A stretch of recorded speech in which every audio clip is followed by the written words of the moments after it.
एक पुनः नमन। मूल्यों की चर्चा जब हम करते हैं तो हम भारतीय दर्शन से अछूते नहीं रहते हैं। और हमारे भारत में या हमारे सनातन धर्म में आस्तिक और नास्तिक दर्शनों का उल्लेख है। आस्तिक दर्शनों में अगर देखा जाए तो द्वैत, अद्वैत, विशिष्टाद्वैत, तमाम सारे अपने अपने तरह से वर्णन हैं उनके। लेकिन अद्वैत दर्शन जो है वेदांत का, वो सर्वमान्य देखा जाता है। अंततोगत्वा सर्वमान्य ही है वो, क्योंकि जब हम सारे दर्शनों की चर्चा करते हैं तो अंत में एक जगह पर जब खड़े होते हैं तो वेदांत दर्शन, अद्वैत वेदांत की बात आती है। मूल्य जीवन को उपयोगी बना देते हैं। मूल्य अपने पास, जिस चीज़ का मूल्य ज़्यादा होता है ज़्यादा चर्चा में रहता है, ज़्यादा उपयोगी कहा जाता है, या ज़्यादा उसे लोग अपनी सोच में आगे समझते हैं। जीवन में भी जिनके जीवन में जितने ज़्यादा आदर्श हैं और वो एक सही आदर्शों का अनुपालन करते हुए चलते हैं तो वो मूल्यवान तो होते हैं। क्योंकि और जीवन को बेशकीमती बनाना भी चाहिए, क्योंकि ये बहुत कीमती है जो मनुष्य का जीवन मिला आपको। नहीं तो संसार में 84 लाख योनियाँ कही गई हैं और उन योनियों में से श्रेष्ठतम योनि अगर है तो वो है मानव की। और मानव लगभग परमात्मा के जैसा ही है।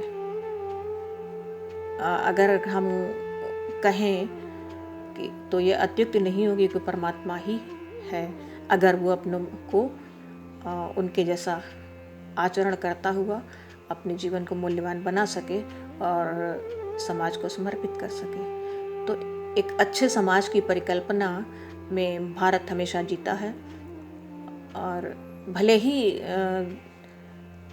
ये युग का प्रभाव है कि बहुत सारी खामियां देखने को मिलती हैं और सुनने को मिलती हैं, और कई बार विश्वास डगमगाता दिखाई देता है कि जो आदर्श हैं वो शायद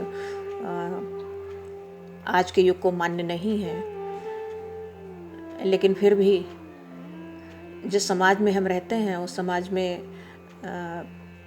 मूल्यवान व्यक्ति वही है, चर्चा उसी की है जिसके जीवन में आदर्शों का रूप या आदर्श भली भांति दिखाई देते हैं। चर्चा तो उसी की जाती है, भले ही वो स्वयं में गुणों से पूर्ण उतना न हो, पर चाहता तो गुणवत्ता ही है। हर चीज़ की गुणवत्ता देखी जाती है, गुणवत्ता के अनुसार उसका मूल्य लगाया जाता है। तो धर्मशास्त्रों की जैसे दर्शन की बात आती है वैसे धर्मशास्त्र हमारे सामने आके खड़े होते हैं। और धर्मानुकूल आचरण ही तो आपको श्रेष्ठ बनाता है। और धर्म के पक्ष में भगवान स्वयं रहते हैं, जहाँ भगवान ने कृष्ण ने शुरुआत में ही कहा था कि जहाँ पर धर्म होगा मैं धर्म के साथ हूँ, और जहाँ धर्म होगा वहाँ भगवान होंगे, जहाँ भगवान होंगे विजय होगी। ये तो बड़ा सिंपल सा सिद्धांत है। जैसे उन्होंने जिस लास्ट में कहा ही गया, यत्र योगेश्वरः कृष्णः यत्र पार्थो धनुर्धरः तत्र श्रीर विजयोर्भूतिर् ध्रुवा नीतिर्मतिर्मम। ये उन्होंने स्वयं इस चीज़ को स्वीकारा है और कहा है कि जहाँ पर धर्म है, जहाँ पर अर्जुन है, यानी अर्जुन धर्म के पक्ष का, धर्म का रूप है, और धर्म के साथ कृष्ण है। और कृष्ण जहाँ है यानी सत्ता जहाँ है, ईश्वर जहाँ जिसके साथ है, जिस तरफ है, विजय तो वहाँ निश्चित है। बस इसी को पाने के लिए, इसी की चाहत में हम न जाने कितने लोग इस दुनिया में भटक रहे हैं। लेकिन भटकने के पीछे उस तरह का प्रयास शायद नहीं कर पाते तो भटकते रहते हैं। अगर उनकी बातों पर अमल करते हुए आप आगे बढ़ें तो भटकना तो अर्जुन नहीं भटक सका, तो हम क्यों भटकें? ये हमारा विश्वास होना चाहिए और ऐसी श्रद्धा होनी चाहिए उनमें, और फिर कार्य की तरफ आगे बढ़ें। जब हम दुनिया के सामान्य व्यक्ति पर भरोसा करते हैं चीज़ों का, तो क्यों ना हम उस ईश्वर का भरोसा करें जिसने स्वयं कहा है, अनन्यश्चिन्तयन्तो माम यो जना पर्युपासते तेषां नित्याभियुक्तानां योगक्षेम वहाम्यहम्। कितनी बड़ी बात है।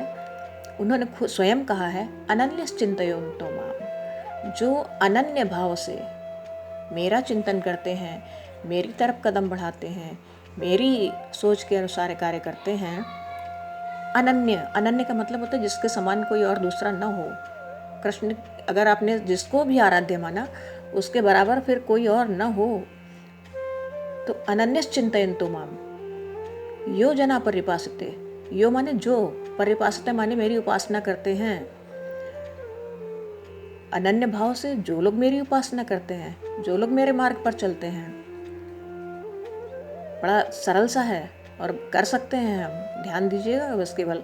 अनन्यश्चिन्तयन्तो माम यो जना पर्युपासते तेषां, तेषां माने उनके, नित्याभियुक्तानां, नित्य के जो जरूरी वस्तुएं हैं, चीज़ें हैं, कार्य हैं, वो योगक्षेम वहाम्यहम्। इतना ही नहीं, तुम्हारे भविष्य के भी कल्याण का पूर्ण ख्याल रखता हूँ। ये उनका वचन है, ये उनकी प्रतिज्ञा है। और इतनी प्रतिज्ञा के बाद भी अगर हम उनके अनुयायी न बन सके या उनके मार्ग पर न चल सके, तो कहीं ना कहीं मानव जीवन पाकर हम अतृप्त रह जाएंगे, अधूरे रह जाएंगे, और बाद में जागे या मृत्यु के इर्द गिर्द आए और जागे तो शायद लॉस में रहेंगे, नुकसान तो अपना ही होगा। तो अपना नुकसान हम न करें, इसके लिए श्रीमद् भगवद गीता का आधार लेकर वो गीता जो किसी के द्वारा लिखी नहीं गई है, बल्कि स्वयं भगवान के द्वारा गाई गई है। महाभारत में इस बात का प्रत्यक्ष उल्लेख मिलता है। और इतना बड़ा मार्गदर्शन देने के बाद और इतनी बड़ी प्रतिज्ञा हमारे लिए करने के बावजूद भी अगर हम भटक जाएं, तो ये हमारी भूल होगी, परमात्मा की कहीं नहीं। परमात्मा ने जीवन दिया, दर्शन भी दिया आपको, और दर्शन दे करके आपको हर चीज़ बताने की चेष्टा की कि आपका मार्ग, आपका कल्याण कैसे होगा। इस संसार से, आवागमन से अगर मुक्ति चाहते हैं तो भाई जो आया है वो जाएगा जरूर, ये तो गीता में भी लिखा है, जातस्य हि ध्रुव मृत्यु ध्रुवम जन्म मृत्यस्य च तस्माद् अपरिहार्य अर्थे न तुम सोचितुम अर्हति।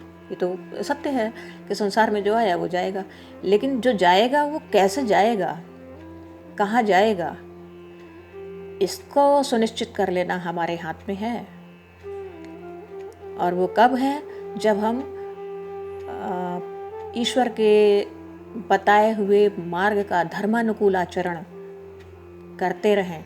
जहाँ धर्म का हम आचरण करेंगे, परमात्मा आपके साथ होगा, और जब परमात्मा आपके साथ होगा तो आपका कल्याण न हो, इसमें मैं नहीं समझती कि कोई जरा भी संदेह है या कोई इसे टाल सकता है। वो अपनी प्रतिज्ञा स्वयं नहीं टालता कभी, स्वयं निरर्थक नहीं जाने देता कभी, स्वयं अवहेलना नहीं करता कभी, तो वचनबद्ध है वो। और आप उसे उस मार्ग पर चलकर देखें और वो आपके साथ जरूर होगा। ये बिल्कुल अपने अंतःकरण से हर व्यक्ति अपने को तौल सकता है कि वो कितने कार्यों में उसे समाहित रखता है, उसका ध्यान रखता है, यानी धर्म का आचरण करने की ओर प्रवृत्त होता है। सिखाते तो हम धर्म दूसरों को हैं, पर आचरण में भी धर्म होना चाहिए। सिखाना आसान है, धर्मानुकूल आचरण पर कदम रखना थोड़ा मुश्किल तो है। आप चाहें जाने अनजाने क्यों मुश्किल है वो उसका कारण जान लीजिए। कहीं ना कहीं स्वार्थवश, कहीं ना कहीं लालचवश, कहीं ना कहीं ये जो विकृतियां हैं ना हमारे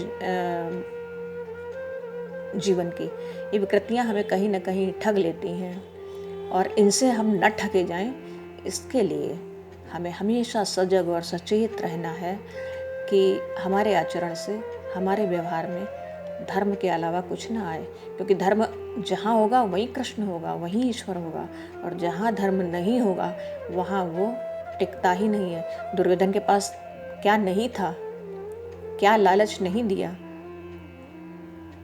और पांडवों के पास तो हमेशा जंगल जंगल भटकना था, लेकिन चूंकि वो धर्म के अनुयायी थे, धर्मानुकूल आचरण पर अपनी प्रवृत्ति रखते थे, इसलिए हमेशा कृष्ण उनके साथ थे। और दुर्योधन का सांसों में तो साथ थे, सांसें तो ले रहा था वो, लेकिन उसकी कार्यशैली में, उसके कार्यों में, उसकी जीत में, उसकी विजय में वो उसके साथ नहीं थे। क्योंकि अधर्म का विनाश करने के लिए तो भगवान धरती पर अवतरित होता है। जब जब हमने दृष्टि डालें अगर पीछे, जब जब अधर्म की अभिवृद्धि हुई, जब जब अधर्मी लोगों का धरती पर संकट आया, तब तब भगवान ने कभी दुर्गा के रूप में, कभी राम के रूप में, कभी कृष्ण के रूप में, कभी बुद्ध के रूप में अनेकानेक अवतार लेकर उनका उद्धार किया या उनको सजा दी है। तो इन उदाहरणों से हमें अपने जीवन के सही मार्ग को चुन लेना चाहिए, और यदि ये आपके जीवन में आ गया तो आपका जीवन बेशक और न केवल मूल्यवान बल्कि परमात्मा को प्राप्त करने का मार्ग खोल लेगा, और आपका जीवन धन्य हो जाएगा, मनुष्य जीवन पाने का उद्देश्य सार्थक हो जाएगा। यही एक आज की बहुत बड़ी आपसे